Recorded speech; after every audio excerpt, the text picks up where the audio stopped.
Hello everybody, welcome to another video.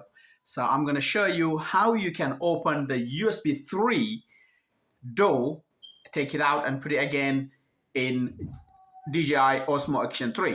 So basically in USB 3 what you have to do is you have to press it and pull it down. You can see it's pulling down. So basically what you need to do, hold the thumbs down, thumbs on there underneath and hold it and pull it out. So this is how you pull it out. So you can see now you can insert it. So normally what happens is this notch, it goes down and it closes. Now if you try to put it in, this will not work.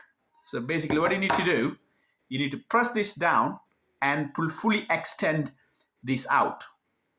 Remember it was like this. So I have to press it and push my thumb from this side, pull it out. And now you can see. So what do you need to do? Take this one out. So put it horizontally, 90 degrees, and a little notch. That's it. It fits perfectly. So press it down and push it up. Now it locks it. Simple as that. Hopefully this video is helpful. If you like this video, please like that button and comment down and share with your friends and family. Like to see another video. Thanks for watching.